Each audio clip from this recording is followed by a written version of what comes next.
You're listening to the relaxing, soothing, and stress-free sounds of Sacramento Smooth Jazz. Welcome back to Sacramento Smooth Jazz. Today we're in for a real treat as we embark on a mesmerizing journey into the world of music and creativity with none other than extraordinary saxophonist, author, and music producer, Jackiem Joyner. In his impressive 2-decade career, Jackiem has left an indelible mark on the jazz world with a #1 jazz album, chart-topping hits on the Billboard, and accolades for his literary prowess. He's a rare artist who transcends genres, stirring not just the senses, but also the soul. For those of you that follow Jackiem, you know his musical journey odyssey began in Norfolk, Virginia, where he embraced the saxophone as a child. Since his debut, he's been on an unstoppable journey, earning Grammy nominations, creating chart toppers, and receiving critical acclaim, all culminating in his 2020 EP, Journey of Passion. Yet, Jackiem is more than a musician. He's a performer who's graced stages in over 30 countries, sharing them with legends like George Duke, Marcus Miller, and beyond. He's a prolific author, even catching the eye of renowned author Stephen King. Today, we're honored to have some time with him as we explore his extraordinary journey. It's a story of not just success, but also passion, dedication, and inspiration. And with all that, I want to say, Jackiem, welcome to Sacramento Smooth Jazz. How are you today, man? Hey, man, what's going on, man? Thanks for the invitation, man. I love the introduction. That was great. Hey, we're not making this up here, man. We're just stating facts. Thank you so much for giving us your time. I know you're busy. I know you're on the road. So thank you for carving out a few minutes today to let our listeners know what's going on with you.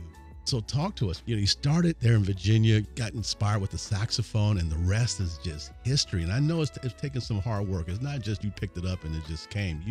You worked hard at this. I've read up on you. You worked hard at this, from the very beginning through school. And that's what takes a person to the next level, when they're doing more than what's required. A lot more. So talk to us. What has inspired you from the very beginning? Yeah, the saxophone really captivated me when I found it in high school. I can't say I was forced to play it. I wanted to play the drums. I thought I was going to be a drummer, believe it or not. A lot of people don't know that because I was playing church and stuff, So I was this 14-year-old just thinking I was going to be able to join a high school band with the drums. But, unfortunately, everybody wants to play the drums. So they had too many drummers. They were trying to create a horn section, for the pep band, So my music teacher let me choose whichever instrument that I wanted, and the one that I picked was the one that seemed to be a little more challenging, looked expensive. I thought it was a beautiful instrument. And then, I picked up the saxophone. I didn't think that I was going to really fall in love with it as much as I did. I remember my music teacher gave me a tape and it had Grover Washington Jr. on there and Charlie Parker and Cannonball. And none of these artists, I knew who they were, but it was a tape. Cassette. Oh, wow. But yeah, and the sound resonated with me, and I found myself practicing 2, 3, 4 hours every single day. I'm like 14. I'm just practicing in my mom's apartment. It was insane. Oh my gosh. Well, I know we have some folks listening who definitely know about the cassette, even 8-track. Yeah, because the old cassette tape, so that's amazing. And so you fell in love with the sax. It is a wonderful instrument, no doubt about it. And kind of fast forwarding, your latest track, Missing You, has a powerful emotional feel to it. Can you walk us through the creative process behind that? What personal experience or emotions influence its composition? Composing music is one of my biggest passions. It's almost just as much as playing the saxophone, believe it or not. And people have always told me and said, I play with a lot of passion, a lot of feeling, a lot of soul. This has kind of been my brand because I kind of have to feel it, when I'm playing it. I really want to feel it in my soul. I want to feel it in my heart. I want to feel it in my spirit when I'm playing my horn. And I do the same thing when I'm recording. And that's how I approach Missing You. And as you know, this turned out to be a pretty big hit for me. It went all the way to #1 on the Billboard chart. And, when I'm writing music, I'm not right. Everybody wants to get a #1 song. That's not the reason why I write music. I write music because I want to write a good song. And Missing You was one of those songs. I just wanted it to be the best that it could be, When it comes to writing, I've talked to individuals and a lot of different things inspires them. Sometimes it's a conversation with everyday people. It's a word, it's a phrase, it's just something. What gets you to say, hey, that's part of a song. I want to add that and include other parts. How do you go about that? You know, every song as a songwriter, or every project for that matter, it always reminds us of a time of our life, whether it's something that we're going through or just our mindset during that time, where we could be in a creative space, or we can be more in an emotional space, or we can be in a more in an uplifting, upbeat space. You know, every album that I put out,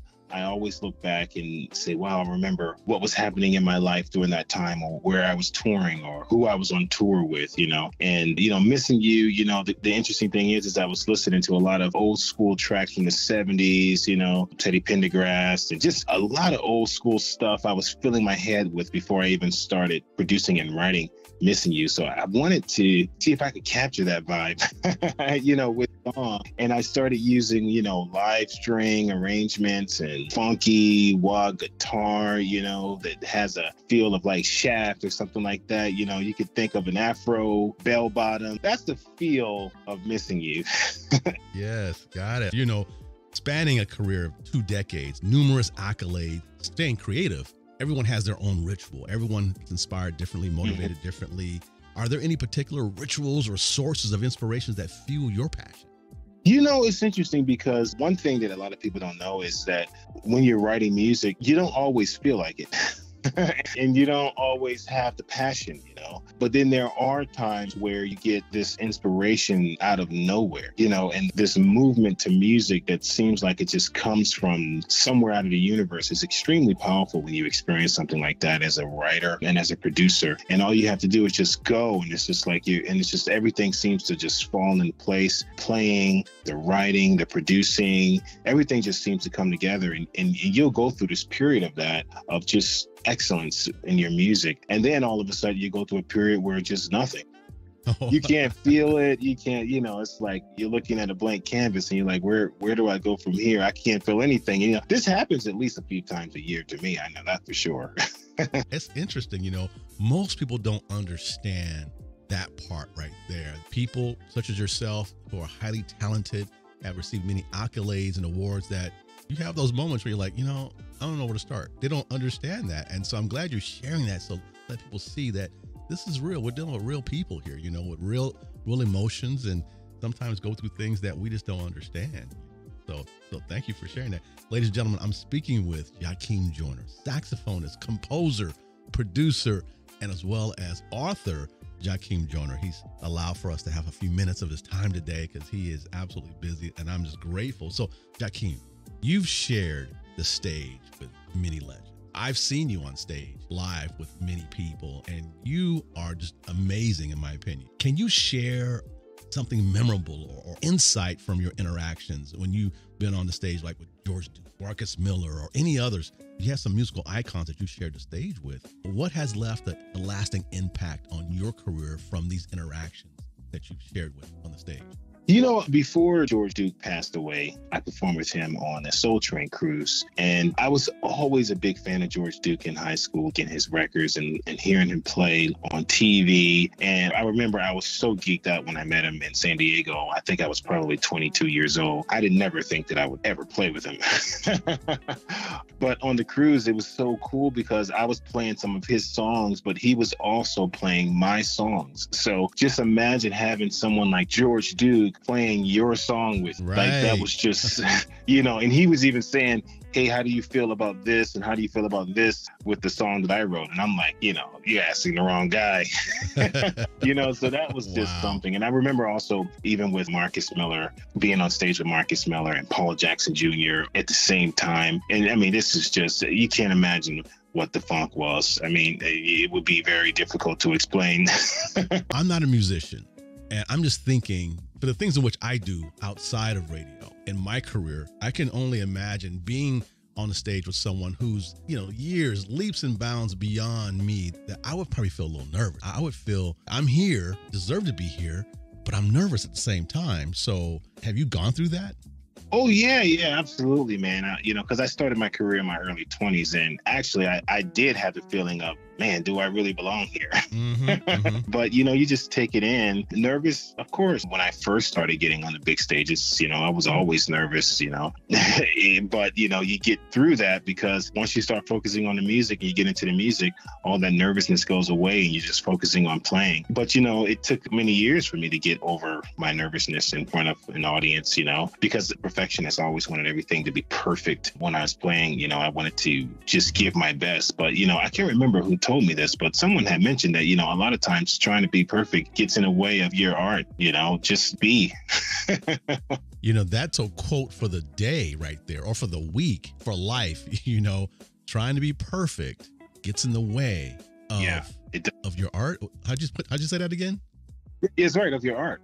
Yeah. I'm actually writing that down right now, because that's something that I'm going to hold for me personally. There's times where I'm trying to be perfect at something, and it gets in the way of the art, it gets in the way of what you naturally are gifted at doing. Yeah.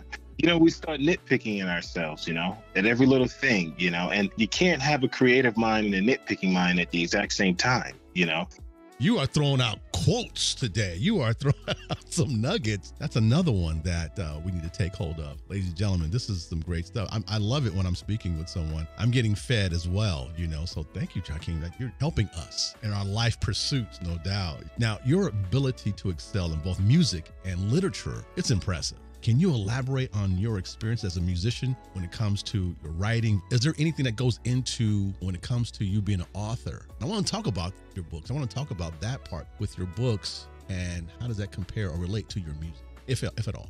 It's interesting because I started off as a saxophone player, drummer, and then a saxophone player. And then I started writing, and that turned out to be an entirely new passion that I never thought I was going to have. I thought I was just going to be playing the saxophone, but I found myself in this Radio Shack a long time ago, or that would allow you to record something and then play it back and record something on top of it. I mean, that just blew my mind. I was in there for hours creating tracks until they kicked me out.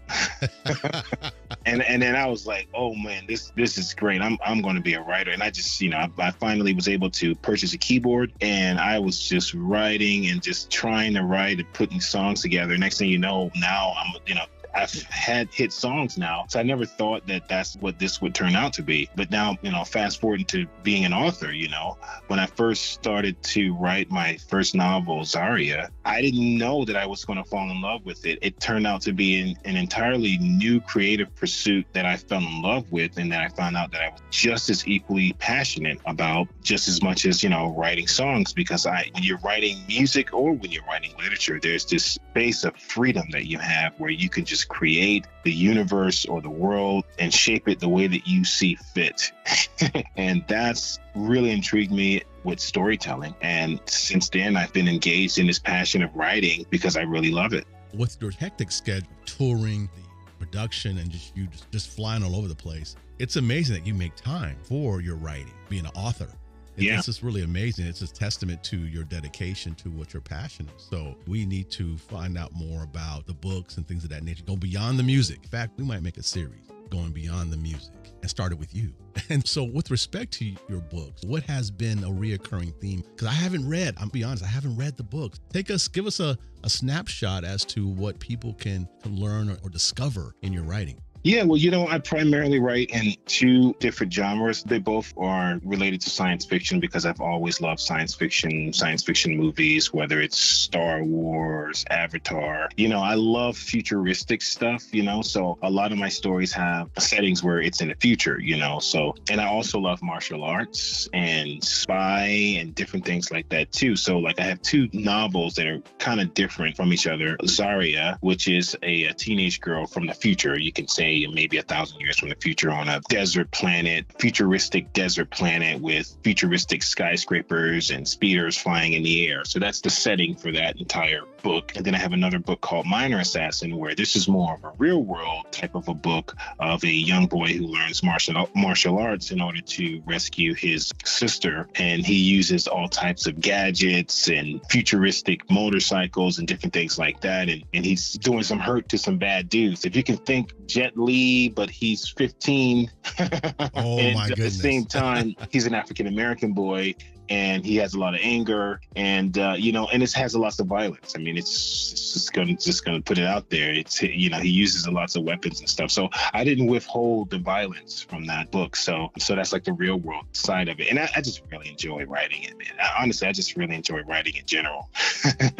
You're being very creative, and between both styles of your writing and your music, it just really shows that you have a lot to share. That's what I see. You have a lot to share. You're more than just a man on the sax. You're more than just a man playing up there on the stage. It goes beyond that. I'm really more intrigued now because I'm thinking, as I'm listening to your music, I'm going to be listening for other things in there, because listening to your music, I'm hearing one thing, but now understanding you as an author a little bit more, I feel that there's going to be a lot more too that I can now sense and feel and discover within your music. So thank you for sharing that with us. I'm actually loving this. How can people reach you?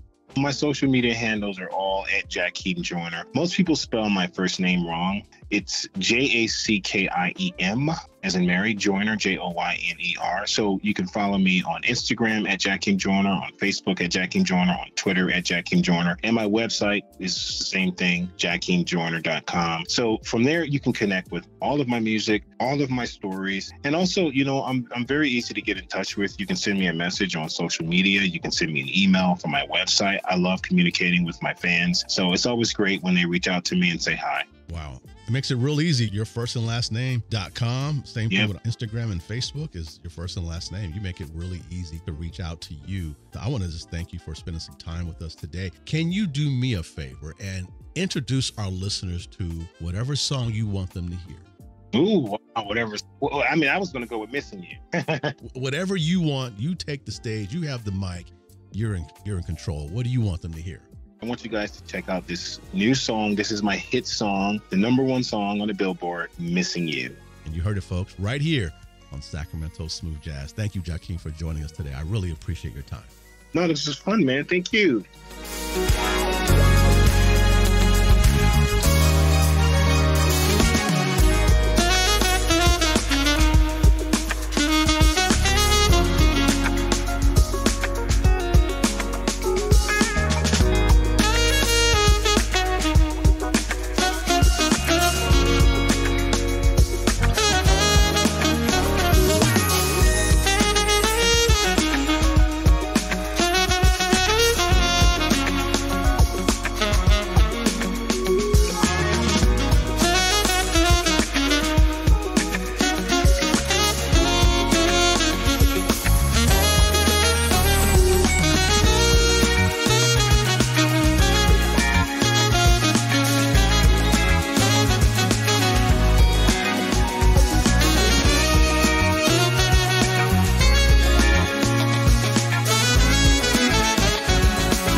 Thanks for listening to Sacramento Smooth Jazz. To continue listening to Smooth Jazz 24/7, follow Sac Smooth Jazz on social media and listen by going to sacsmoothjazz.fm.